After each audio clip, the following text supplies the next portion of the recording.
पूर्व मुख्यमंत्री अशोक गहलोत ने कहा कि राहुल गांधी के बड़े खुलासे से चुनाव आयोग की साख पर सवाल खड़ा हो गया है।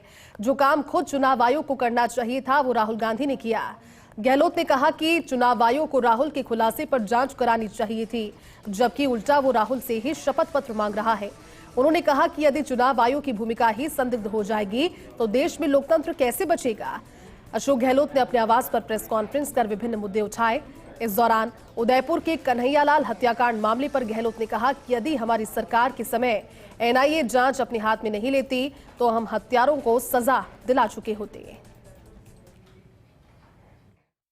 और साथ में इलेक्शन कमीशन पे पूरे डेमोक्रेसी का भविष्य टिका हुआ है।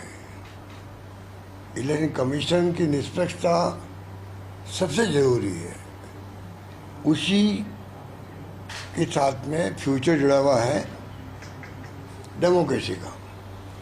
राहुल गांधी जी ने जो मामला उठाया है और कहा कि एटम बम होगा, क्यों कहा? और एटम बम का असर भी एक इलाके में पड़ता है, जब विध्वंस करता था।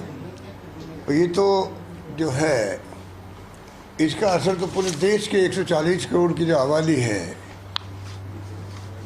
उस पर पड़ने वाली बात है। क्योंकि अगर चुनाव में अगर रिगिंग स्पष्टतागत तरीके से करेंगे, इलेक्शन कमीशन और सत्तारूढ़ पार्टी मिल जाएंगे तो फिर डेमोक्रेसी कहाँ रहेगी। ये बहुत खतरनाक खेल हो रहा है देश के अंदर, जिसकी तरफ राहुल गांधी ने देशवासियों को सचेत किया एक प्रकार से। राहुल गांधी की प्रेस कॉन्फ्रेंस की पूरे देश के राजनीतिक गलियारों में चर्चा है, क्योंकि उन्होंने सबूतों के साथ सीधा चुनाव आयोग पर निशाना साधा है। पूर्व मुख्यमंत्री अशोक गहलोत का भी यही कहना है कि अगर चुनाव आयोग की भूमिका पर ही संदेह खड़ा हो जाएगा तो फिर लोकतंत्र कैसे बचेगा। उन्होंने कहा है कि अब जनता को आगे आना पड़ेगा और चुनाव आयोग को भी अपनी भूमिका स्पष्ट करनी होगी कि वो किसी के इशारे पर नहीं बल्कि लोकतंत्र को मजबूत करने के लिए ही काम करेगा। अब देखना ये होगा कि जिस तरह से कांग्रेस चौतरफा हमला चुनाव आयोग और भाजपा पे कर रही है, उसका जवाब किस तरह का आता है। कैमरामैन गिरीश के साथ Naresh Sharma, first India news, Jaipur.